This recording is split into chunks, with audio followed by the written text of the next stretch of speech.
Zonder veel gerucht glijdt de donkere stoet over het natte ijs. Bij de meeste dorpen en steden is het ijs onbeschrijfelijk vuil. Dakjes, schillen, grind, papier, overal ligt iets. Bij het bruggetje, waar al die mensen wriemelen, moet wel de controle zijn. Weer klauteren we over planken, stro en keien en gaan onder enthousiast gejuich naar binnen. Met een smak vallen we op stoelen neer en roepen in koor om melk. Melk!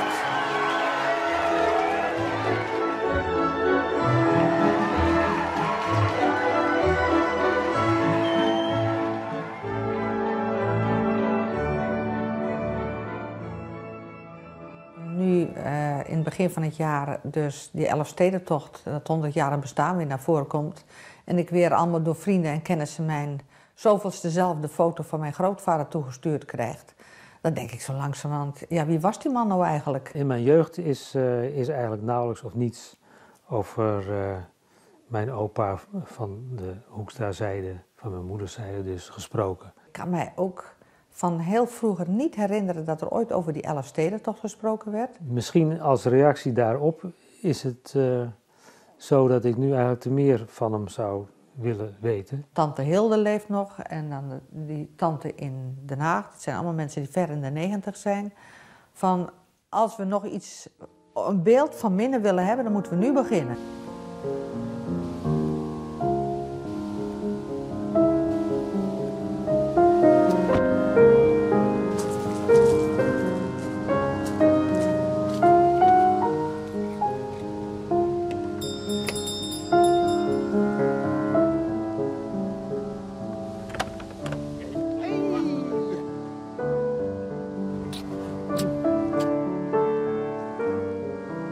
Menno, ik heb gedacht, van de naast betrokkenen leeft er niemand meer.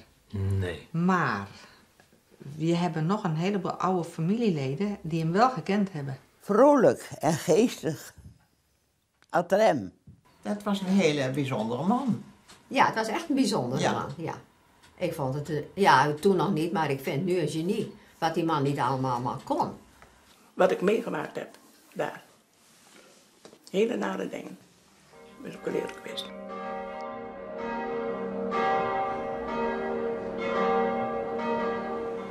Beste mensen,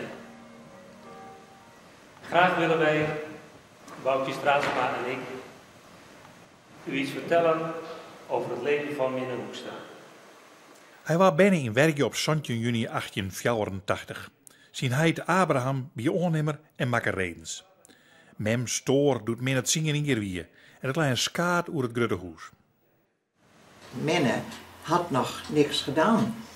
En die had dus alleen leuke dingen gedaan en geschaatst en zo. En die moest op een gegeven moment een vak leren. En toen wist hij eigenlijk geen beter vak dan dominee. Omdat mijn vader dominee was. Ja, dat herinner ik me nog wel ervan. Zo werd er over gesproken. En Ja. mijn vader schilderde, hè? Ja, ja, zeker. En dus dat heeft hij ook gedacht, dat ga ik ook doen. Dat kan ik ook. Dat kon hij ook. Ja, oh ja, hij kon. Hij ja. kon heel goed Hij kon. schilderen.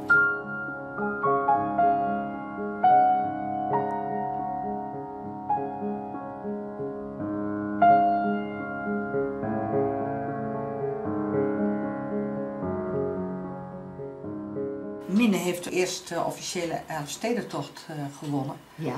En ik ben eigenlijk benieuwd of jullie daar ooit wel over hadden. Nee. Nee hoor. Nee. Daar was eigenlijk een soort grijs-zwart gat waar eigenlijk geen informatie kwam. Nee, werd er ooit over gesproken. We hebben nooit over gesproken. Thuis ook nooit. Van wie heb ik nou wel informatie gekregen? Ja, dan volgt er gewoon een stilte, want dat is een stukje hier of een stukje daar uit een boekje over de schaatshistorie. Die hebben uiteindelijk meer kennis van mijn grootvader gehad, tot mijn grote schaamte en ongenoegen soms ook wel, tot mijn verbijstering, laat ik het maar zo zeggen, dat zij meer over mijn opa wisten dan wat ik zelf eigenlijk wist. Het ijs is hier onbereidbaar, schotsje bij schotsje, maar eindelijk wordt het beter. Hoe snel glijden nu de ijzers voort. Oh, het is een lust. Een fietser op de oever wil ons bijhouden, maar geeft het na een tijdje op. We vliegen voort, zetten meestal met de linkervoet in het water af en telkens gulpt het koude water dan omhoog en maakt de benen tot boven de knie drijfnat. Wie zeurt daarover? Wie voelt dat? Minne was, toen hij de Elfstedentocht reed, nog maar net hersteld van een longontsteking, die hij naar alle waarschijnlijkheid opgelopen had nadat hij zich in regen en wind aan de mast van de veerboot Staveren-Enkhuizen had laten vastbinden, om te ervaren hoe dat voelde om zeeman te zijn. Het was ook lelijk weer, hè? Het woei, het was koud en het was nacht. En toen heeft hij acute reuma gekregen. En toen kreeg hij, daar kun je zo'n hartklepafwijking van krijgen. Ja. En dat heeft hij ook gekregen. Ja. Maar toen hij ouder werd, was het wel een handicap voor hem, hoor. Waar merkte je dat aan? Nou, hij was gauw en moe, weet ik wel. Als hij dan kwam, dan... mijn vader was dan kwik en dan moesten ze nog weg. En dan zei hij, god, ik wil even zitten en zo. Dat was toen ook al zo. Kort na de Elfstedentocht studeerde Minne af en werd hij op 31 oktober 1909 bevestigd als predikant in de hervormde gemeente van de Wilp in Groningen. Even eerder, op 19 augustus, was hij getrouwd met Jo Velsen.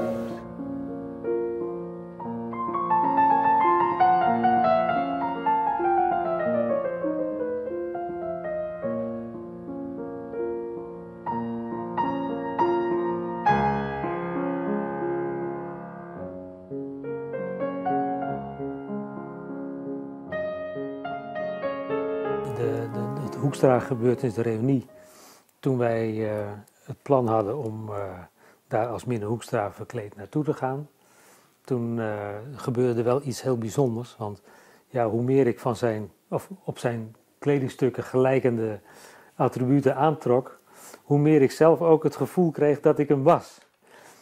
En wij zaten ook in de auto naar Harlingen toe, naar de reunieplaats, zeg maar. Daar zat ik eigenlijk helemaal star en niet te bewegen, omdat die snor misschien af zou kunnen vallen of wat dan ook. Maar ik zat helemaal stijf en ik had echt het idee dat daar Minne Hoekstra in die auto zat, maar dat was ik dus zelf.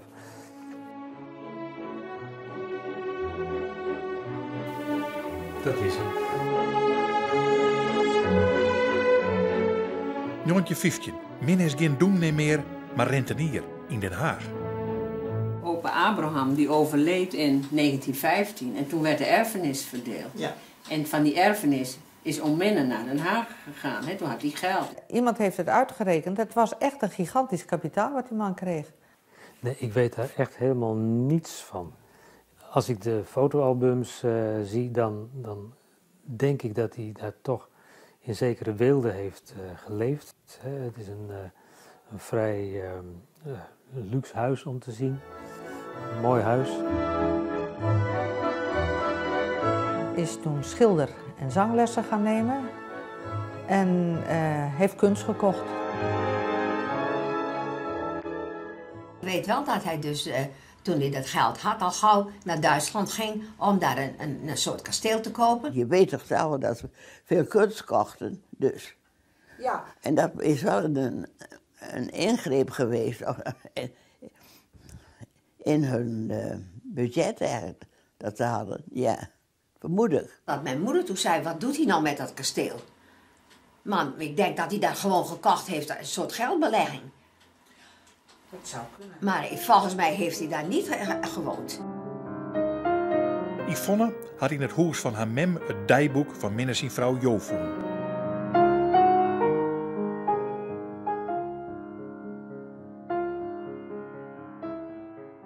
Slordig met geld is funest. Eerst 1 plaat, toen vele platen, toen lijsten, toen kunst en ik gaf toe.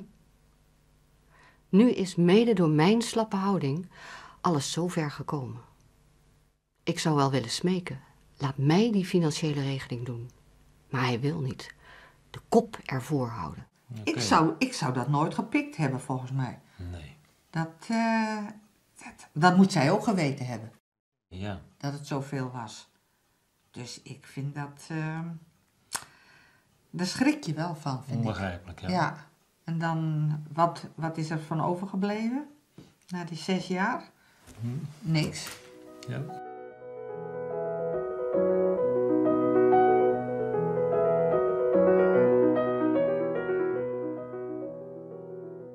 Ja, in de eerste plaats denk ik aan het moment dat ik dat schilderij voor het eerst zag. En dat was bij mijn oom Kijmpe, vader van Yvonne. En ja, toen zei hij, ja, dat is Minne op zijn motorfiets. Ik denk dat ik vanaf die tijd wel toch extra gefascineerd ben door zijn houding en zijn uitdrukking op zijn gezicht ook. Ik heb het toen eigenlijk nog nooit eerder daarvoor zo mooi en goed gezien dat het mij echt aansprak. Zo is het minder bekend dat Minne de Elfstedentocht ook per motor heeft afgelegd op 3 juli 1923. Hij heeft geen medaille gekregen daarbij. Hij geeft hopen geld uit aan de reparatie voor de auto en motor. Maar de jongens krijgen haast geen zakgeld. Aantekeningen houden van zijn uitgaven doet hij niet. Daarvoor is hij veel te slordig. Failliet. Dus werd doemnee. In Bijlen. Minne Hoekstra kwam hier met zijn vrouw kijken. En ze vonden het aantrekkelijk, maar de pastorie die was vervallen, verwaarloosd. Dus Minne Hoekstra stelde wel als voorwaarde dat daar flink aan vertimmerd werd.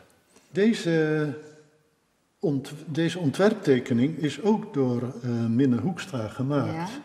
Hij was kennelijk ook in bouwen en verbouwingen geïnteresseerd. Dat hij heel veel belangstelling had en ook capaciteiten voor binnenhuisarchitectuur.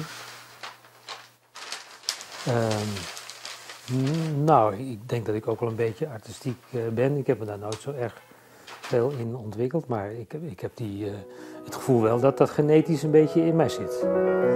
Hij had een ontzettend goede stem. Hij kon heel goed zingen. Ja, prachtige stem. Ik vond hem een prachtige stem hebben. Werkelijk waar. Want ik herinner me nog die Matthäus-passion in het posthuis. Klonk mooi hoor. Hij kwam heel veel bij ons thuis vanwege dus het musiceren, geloof ik. Ja. Hij zong ook wel eens. Als je alleen in de studeerkamer was, dan hoorde ik hem wel eens zingen, ja. En dan kwam hij met zijn auto die meer weigerde als dat hij reed. Dan kwamen ze altijd te laat bij de uitvoeringen. Ja. Mijn vader speelde dan orgel. Ja. April 1943. Wat heb ik gezondigd tegen mijn man? Hij was een genieter van al het mooie dat gij hebt geschonken aan onze mensenkinderen. Hij had talent, meer dan een gewoon mens. Ik heb ze niet gevoed, niet genoeg aangespoord tot meer. Ik was een domper, op het kunnen van mijn man. Ik was kleinzielig. Hij had toch ook zanger willen worden eigenlijk. Dat had hij willen worden. In Den Haag had hij toen die zangles. En toen is het 3 jaar of heeft hij dat volgehouden. En toen kwam die reuma, en of dat op zijn stem is gestaan. Ja, toen is hij ermee opgehouden.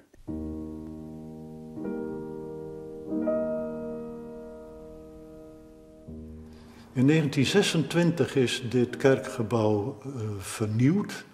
Toen die restauratie voltooid was, of tijdens de restauratie, dat weet ik niet, heeft hij deze tekeningen gemaakt, deze houtskooltekeningen die hier nu nog hangen.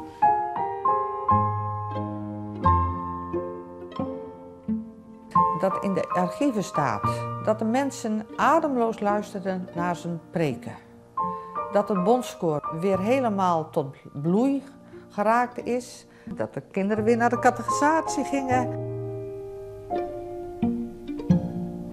En kort nadat die kerk verbouwd was en die tekeningen hier opgehangen zijn, is die vertrokken naar Scherpenzeel.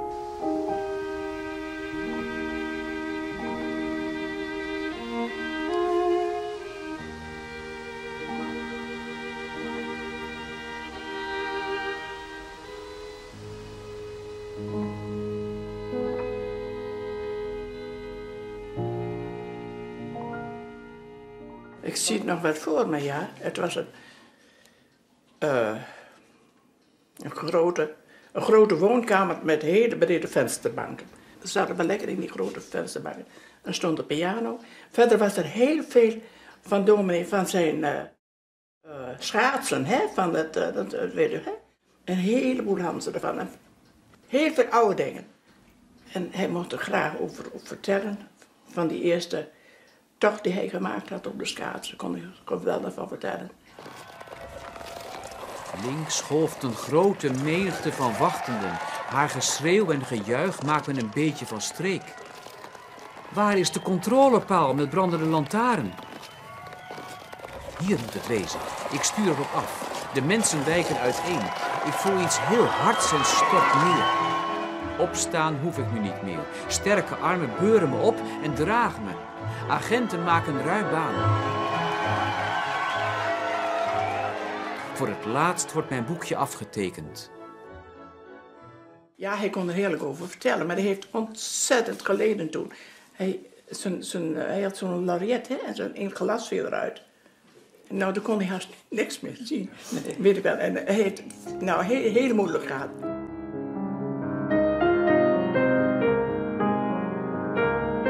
Waarom is Minne gescheiden? Ik geloof niet dat ze daar iets mee te maken hebben eigenlijk, vind ik. Van die hele scheiding. Dat wil ik liever niet over praten. Sorry. Ik mocht het van thuis ook niet. Alleen mijn moeder vertel ik het altijd. Die dingen, kijk, dat wil ik niet graag dat ik dat verteld heb. Nou, er zou een reden kunnen zijn, maar die weet je niet. Nee. Nee, de exacte reden weet ik niet. Maar die zullen ook met financiële aspecten te maken hebben, denk ik. Maar dat hoeft natuurlijk niet tot een scheiding te leiden. Er zullen toch ongetwijfeld nog andere zaken geweest zijn.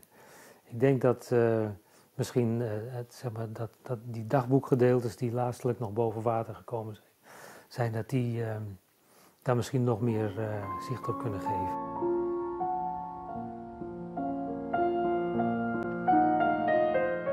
Nooit zal mijn leven een gelukkige tijd worden. 20 lange jaren en alles vergeefs. Nooit enig profijt. Nooit een geestelijke vrucht van je werk te zien.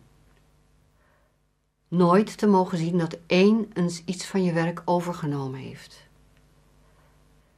Te weten dat van je goede bedoelingen geen enkele vrucht zal komen.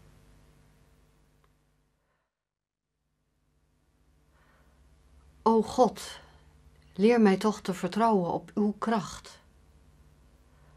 Stort uw teveel over in mijn arm, leeg en koud gemoed. Leer mij toch zien dat niet vergeefs mijn leven is geweest. Zo, ik ga maar eens weer naar het gekkenhuis. En toen zei mijn moeder, kind, is het zo erg? Ja, moeder. Hij kwam veel met sieraden thuis. Dan had hij weer iets. En dan vroeg ze, dat heb ik wel gehoord, ach, geef maar geld, ik heb die sieraden niet allemaal nodig. Zijn haan moet altijd koning kraaien. Die eeuwige dwarsdrijverij, die eeuwige verwaandheid. Dat alles beter weten dan een ander.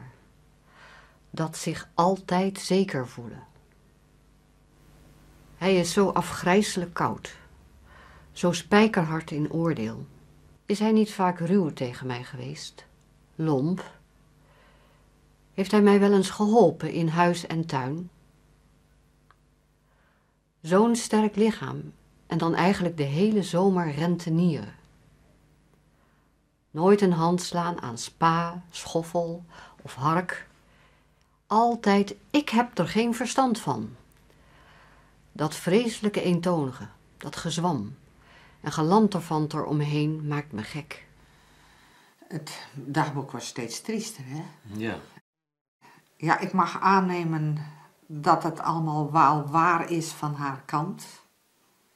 Maar dan heeft ze toch een vrij hard leven gehad. Ja. Als je dat zo bekijkt. Absoluut.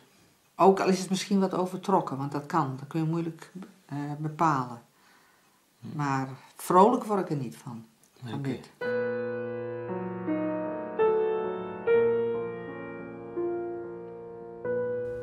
Ik ben weggegaan van hem. Ik kan geen goeds in hem zien. Nu niet. Heb je nou niet wat meer gehad? Kan ik dan niet boodschappen voor doen? Ik heb te weinig binnen. Zo kom ik er niet. Nou ja, toe. Maar jongens, om nou eerlijk te wijzen, dat was het toen in die tijd al, dat hij bij Rempel al iemand op het oog had. Dat hij misschien een verhouding heeft gehad met een ander. Maar dat moet ik dan, nou vertel ik dit allemaal, maar ik vind het allemaal zo moeilijk.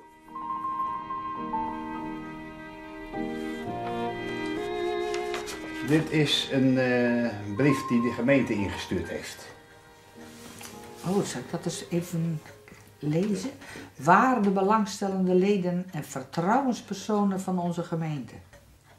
Indien gij dus uit de kerk wegblijft om uw eigen mening over iets waarvan gij niets weet, dan doet gij uzelf en ook de gemeente schade.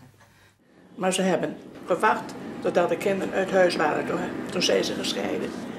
En toen heeft dominee later iemand weer ontmoet, mevrouw Beek dus. Maar dat heb ik dus ook allemaal meegemaakt.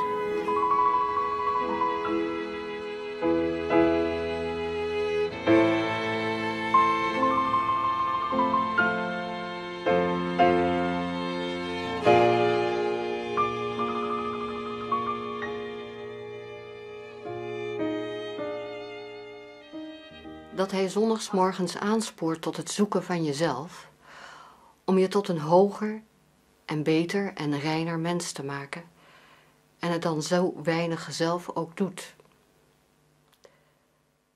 Hoe hij telkens weer een oude preek voor de dag haalt, om die maar weer voor te dragen, en als je dan vraagt, maak toch eens een nieuwe, hij het altijd maar weer uitstelt. Hoe is het mogelijk dat iemand zoveel meekrijgt en er zo weinig mee uitvoert?